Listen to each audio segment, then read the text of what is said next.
Cuando alguno es tentado, no diga que es tentado de parte de Dios, porque Dios no puede ser tentado por el mal, ni Él tienta a nadie, sino que cada uno es tentado cuando de su propia concupiscencia es atraído y seducido. Entonces, la concupiscencia, después de que ha concebido, da a luz el pecado. Y el pecado, siendo consumado, da a luz la muerte. Amados hermanos míos, no erréis. Amén a la palabra de Dios. Pueden sentarse. Vamos a ir desglosando cada uno de estos versículos que el Señor nos va a ir mostrando a través de la luz de su palabra, describiendo cómo el pecado va ejerciendo influencia hasta el punto de tomar el control de algunas vidas. Pero antes de desglosar cada versículo, a mí me gusta mucho definir los términos para así con mayor amplitud poder entender mejor el contexto y entender mejor el pasaje. Entonces, la primera pregunta es: ¿qué es pecado? Vamos a definir qué es pecado, y la misma palabra de Dios lo define. En 1 Juan 3:4 nos dice: todo el que comete pecado quebranta la ley. De hecho, el pecado es transgresión de la ley. En otras versiones, allí en transgresión dice infracción, quebrantar, romper o ir en contra de la ley de Dios. Eso es pecado. Es importante definir lo que es pecado, porque no podemos darle rienda suelta a nuestra imaginación y llamar muchas cosas esto es pecado, esto es pecado. No. ¿Qué es realmente pecado? Y la palabra de Dios lo define. Es transgredir e ir en contra de lo que Dios ha establecido en su santa ley. Eso es pecado. Una vez definido lo que es pecado, la ley nos muestra la condición como pecadores. Es como un espejo que nos muestra cuál es nuestra condición delante de Dios, cómo somos. A través de la ley de Dios podemos identificar o conocer lo que es realmente pecado. Romanos 7:7 dice: ¿qué diremos entonces? ¿Es pecado la ley? De ningún modo. Al contrario, yo no hubiera llegado a conocer el pecado si no hubiera sido por medio de la ley, porque yo no hubiera sabido lo que es la codicia si la ley no hubiera dicho no codiciarás.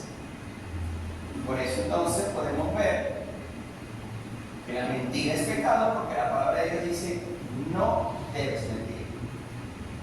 Ahora vamos a definir lo que es tentación.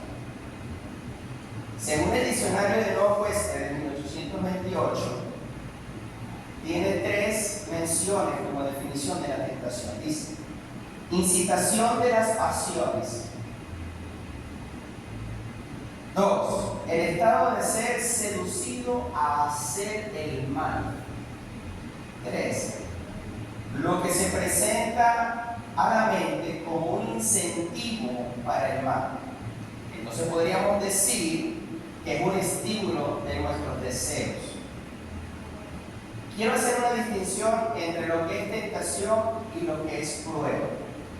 ¿Okay? La tentación lo vamos a definir por lo que ella busca, o el fin de la tentación, que es alejarnos de Dios, que es pecar contra Dios, que es debilitar nuestra fe en el Señor. Y la prueba es todo lo contrario. La prueba nos acerca a Dios. La prueba nos lleva a una dependencia mayor, a una intimidad mayor con el Señor. Son 2 grandes distinciones, ¿okay? Tentación y prueba. También las pruebas tienen la distinción que llegan no por decisión nuestra, y no podemos decidir que no llegue. La tentación, uno puede decidir caer en ella, o hundirnos en ella, o huir de ellas, como lo hizo José con la esposa de Potifar, que huyó, decidió no caer en la tentación. Vamos en nuestro contexto.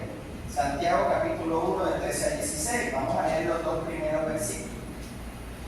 Cuando alguno es tentado, no diga que es tentado de parte de Dios, porque Dios no puede ser tentado por el mal, ni Él tienta a nadie, sino que cada uno es tentado cuando de su propia concupiscencia es atraído y seducido.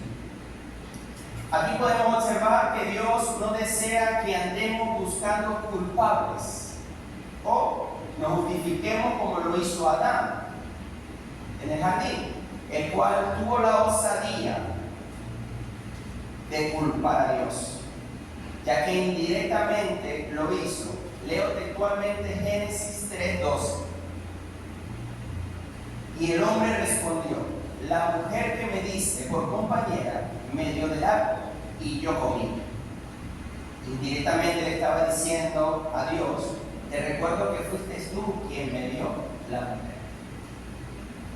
Los seres humanos somos expertos, no solamente Adán, todos los que estamos aquí. Somos expertos buscando la excusa, justificando nuestras malas acciones, para no asumir la responsabilidad de decir: he pecado contra Dios y también contra el prójimo, en aquellos pecados que afectan a nuestro prójimo.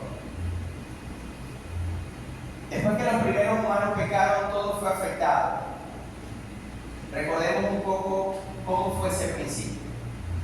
El hombre y la mujer fueron creados con una naturaleza tan pura e íntegra que su alma poseía una prudencia maravillosa y no estaba cubierta de falsedad, hipocresía e ignorancia.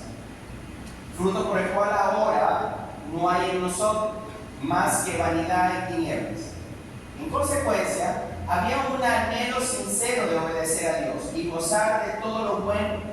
No había ningún deseo o impulso de hacer el mal. En cambio, ahora, todos nosotros fuimos afectados en hacer actos de rebeldía contra Dios. En aquel entonces, antes del pecado, el cuerpo estaba tan bien y apropiadamente equilibrado que cada segmento pequeño estaba listo y ansioso por servir y honrar a Dios. Así era el hombre, predispuesto a andar en santidad y en toda justicia. En él había una abundancia de dones divinos para la gloria de Dios. Brillaba por doquier en su interior y externamente. Eso pues caracterizaba aquella imagen. Pero a raíz del pecado se deformó la imagen y la semejanza que el hombre poseía del Creador. Ya que, como dicen las Escrituras, el hombre y la mujer fueron creados a la imagen y semejanza de Dios. Y allí radica el valor de cada ser humano. Yo quiero decir en esta mañana que cada joven aquí presente, independientemente de cómo haya sido su concepción, su nacimiento o el contexto que tenga en este momento, sea social o económico, tu valor está, tu dignidad está, porque fuiste creado a la imagen y semejanza del Dios. Ese es el valor del ser humano. No es lo que posee, lo que define al ser humano. No son las pertenencias. En un mundo materialista en el cual vivimos, pareciera así. Y muchas personas tratan a las personas a través de ese lente del materialismo. Pero nosotros, como hijos de Dios, sabemos que el valor está en cada ser humano, porque fue creado a imagen y semejanza de Dios. Esta imagen fue distorsionada a causa del pecado. A causa del pecado de Adán y Eva, todo fue afectado.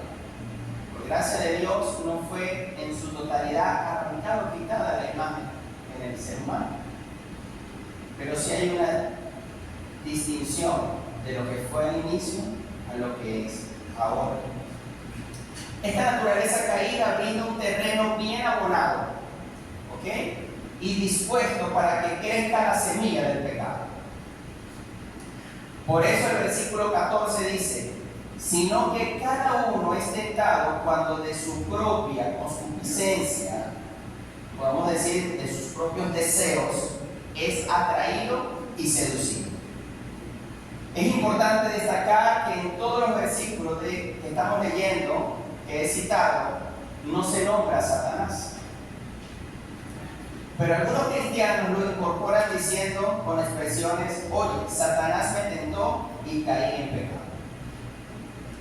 Esta expresión tiene cierta verdad, ya que la Biblia llama a Satanás también el tentador. Como se ve en el relato de la tentación de Jesús en el desierto, Mateo 4. Pero el detalle es que Satanás observa, analiza a cada ser humano y sabe cuáles son sus debilidades. ¿Dónde están nuestros apetitos carnales? Es allí donde trama muchas cosas para nosotros ser tentados. Debemos identificar muy bien el origen de nuestro pecado, que somos nosotros mismos. El enemigo no está afuera, chicos. El enemigo no está afuera. Vive en nosotros, duerme con nosotros y para todas partes va con nosotros. Tenerlo bien identificado nos permitirá estar alerta. Y aquí es donde podemos tomar ciertos beneficios de la tentación. ¿Se escucha extraño? Beneficios de ser tentado. Te explico. La tentación nos brinda que podamos visualizar nuestras áreas débiles, porque vamos a ser tentados de acuerdo a los deseos carnales que están anclados en nuestra naturaleza caída. Donde nuestra carne se inclina más al pecado y podemos con la fuerza del Espíritu Santo luchar, capacitarnos, prepararnos, fortalecernos en esa área y crear barreras de protección, chicos. Crear barreras de protección. Yo estoy convencido de que cada uno de los que están aquí presentes sabe. El Señor le ha mostrado en dónde son débiles.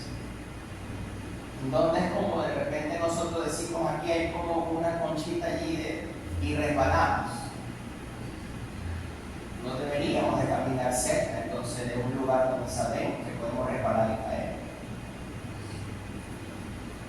Entonces es allí donde podemos ver como cierto beneficio al momento de ser tentado.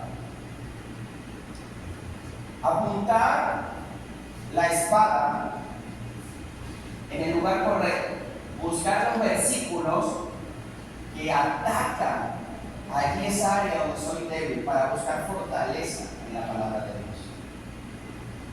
Romanos 13:14 nos dice: sino vestidos del Señor Jesucristo y no proveáis para los deseos de la carne.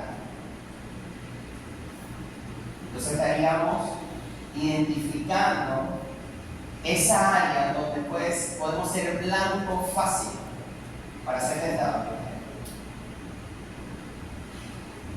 Sigamos con nuestro versículo base y llegamos al 15 y dice: entonces la concupiscencia, después que ha concebido, da a luz el pecado, y el pecado, siendo consumado, da a luz la muerte.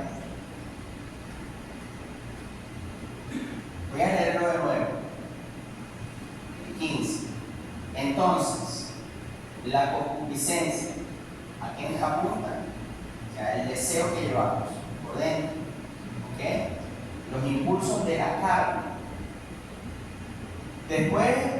Después que ha concebido, que ha mirado, que se ha imaginado, que ha estado allí caminando, bordeando esas cosas, esos lugares, esa área, o definitivamente podemos estar sentados en una silla sin movernos o acostados en una cama y estar pecando delante de Dios en nuestra mente. Cuando allí en la mente se ha concebido, da a luz el pecado. Y el pecado, siendo consumado, da a luz la muerte. Yo no sé ustedes, pero yo al leer esto me causa un profundo impacto en mi corazón. Parecía una escena de la película de terror más horrenda que podamos ver. Por el hecho de ser pastor de una iglesia, estoy cerca de las personas, cerca de las familias, y he visto lo devastador que es el pecado. He visto la consecuencia de que un siervo esté cerca de la tentación, ceda la tentación y caiga en el pecado.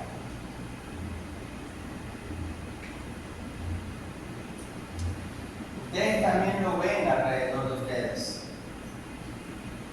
Vemos las secuelas del pecado en las familias. Vemos familias con gritos, peleas, contiendas.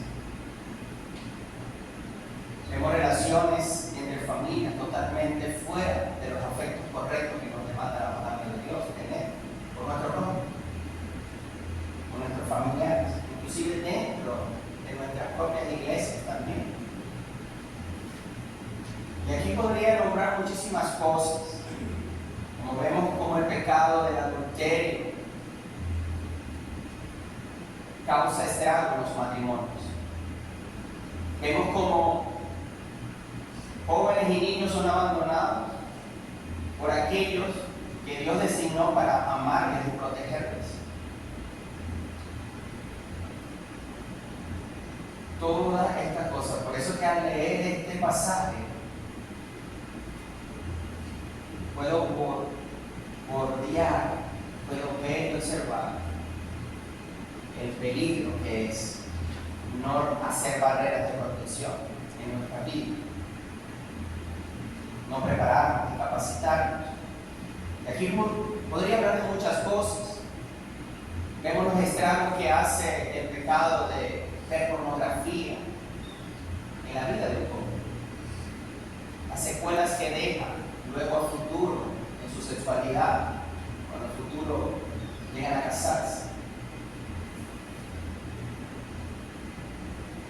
Vemos muchísimas cosas, las consecuencias nefastas del pecado.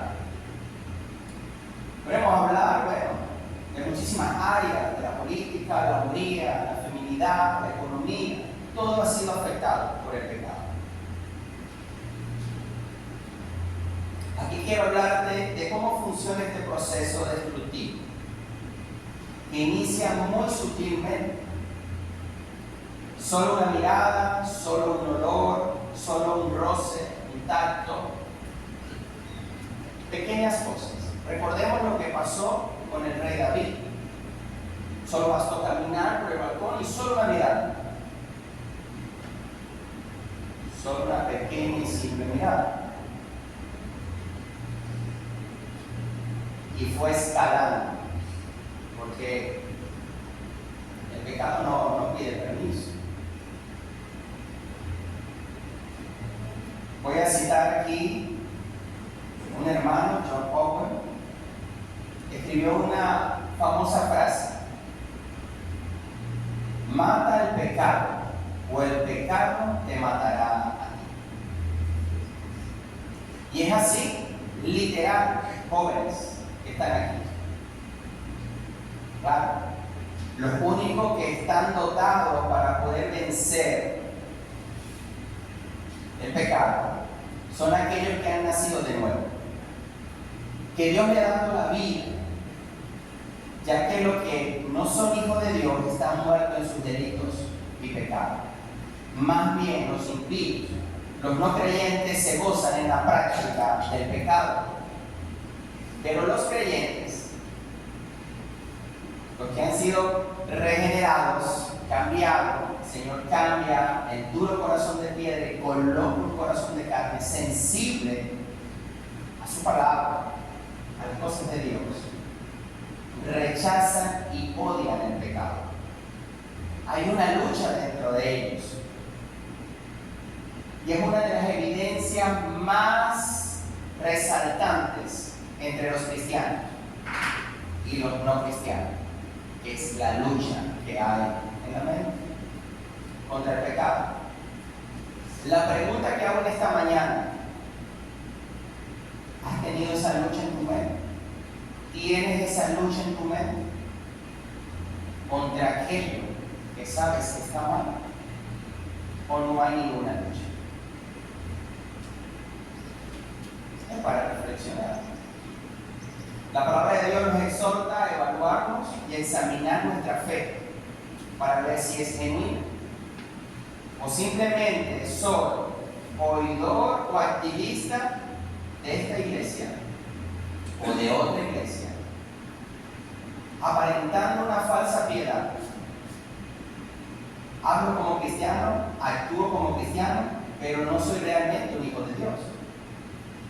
No me he arrepentido genuinamente. Deseo mantenerme en la práctica del pecado. El detalle es que no es un pecado escandaloso, lo tengo allí en mi recámara, oculto, donde nadie lo ve. Pero quiero decirte algo hoy, joven. Dios lo ve. Dios lo ve. Y eso es lo que importa. Te voy a leer Romanos capítulo 2, del 5 al 8. Pero por tu dureza y por tu corazón no arrepentido, atesoras para ti mismo ira para el día de la ira y de la revelación del justo juicio de Dios, el cual pagará a cada uno conforme a sus obras. Vida eterna a los que, perseverando en bien hacer, buscan gloria y honra e inmortalidad, pero ira y enojo a los que son contenciosos y no obedecen a la verdad, sino que obedecen a la injusticia. Palabras que confrontan. Sabemos muy bien que la salvación es por gracia. El Señor la concede y le da salvación a quien Él quiera.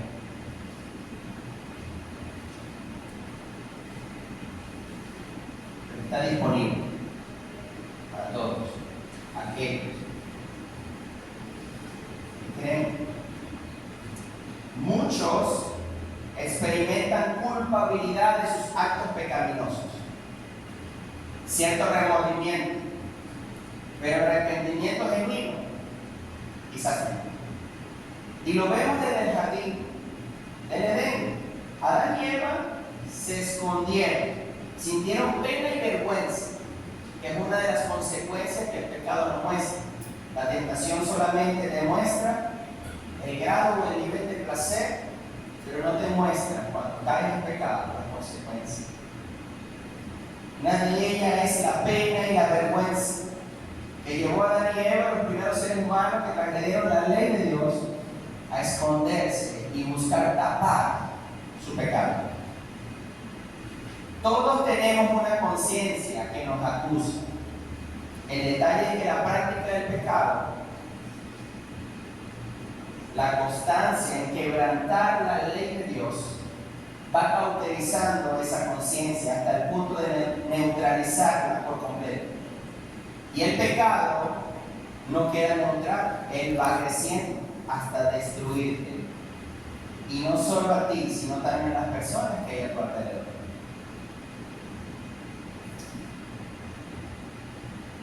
Finalizo haciendo un llamado en aceptar y tener presente nuestra naturaleza caída. Nuestra carne tiene el deseo de pecar constantemente. Así que teniendo el enemigo identificado, ahora puedes apuntar bien para atacar bien y defenderte bien hasta alcanzar la victoria. Y para obtener la victoria no es fácil. Detrás hay muchas luchas, sacrificios. Tomando en cuenta lo que dice Mateo 26:41. Velad y orad para que no entréis en tentación. El espíritu está dispuesto, pero la carne es débil. Así que no se aíslen. Lo peor que podemos hacer es aislar de la comunidad de fe. Recordemos que el pecado actúa como esas plantas que no les gusta el sol, les gusta el fango, el suelo así acuoso, donde no entra mucha luz. Y mientras más oculto esté esa planta llamada pecado, más echará raíces y se propagará. Pero cuando un joven decide, dice, hasta aquí voy a llegar, con esto, ya no quiero deshonrar más a Dios, porque ya yo sé muy bien lo que es pecado, y el Señor me lo ha mostrado. No sé cuál será tu lucha, no sé si es constantemente que mientes, no sé si codicias algo que no es tuyo, no sé si en tu mente tendrás esas luchas a nivel sexual. Pero déjame decirte algo hoy, en esta mañana. Solamente en el Señor es que puedes vencer. Debemos humillarnos delante del Señor. Y el Señor hará lo que tú y yo no podemos hacer. Lo que tú y yo no podemos hacer, el Señor lo hará de forma sobrenatural. Te dará la fuerza para vencer aquello que poco a poco puede ir creciendo.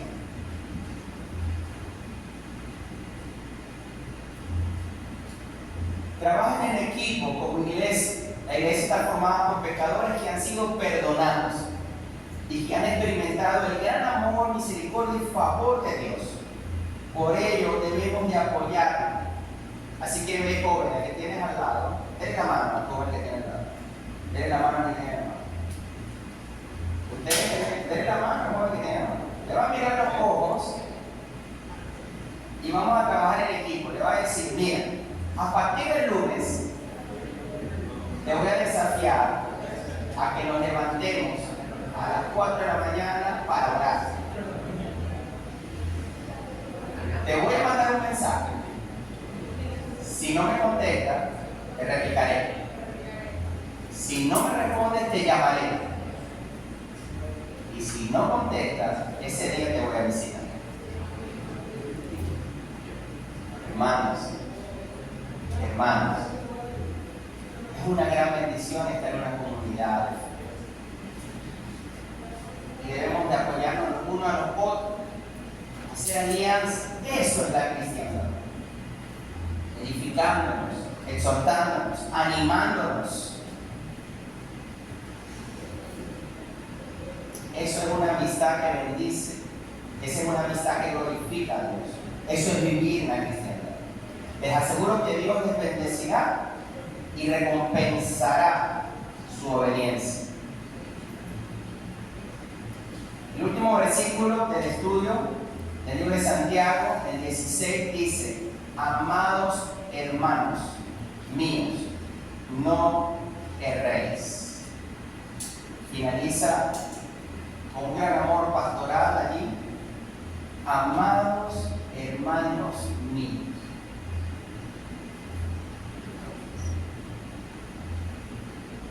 No errar es no peques. Ya el Señor ha mostrado cómo funciona este camino de la destrucción de nuestras almas. La mayor lucha se libra acá. Y para llegar acá, tiene canales donde absorbe para llevar el combustible para crear imaginación a la mente. Y los canales son los sentidos. Guardemos lo que estemos mirando, jóvenes. Guardemos nuestras manos, lo que toquemos. Guardemos nuestro vocabulario. Guardemos nuestros oídos. ¿Qué es lo que estoy escuchando? Sé que es difícil. Basta que te montes en un transporte público y esté sonando canciones que no glorifican a Dios, que no edifican a nadie.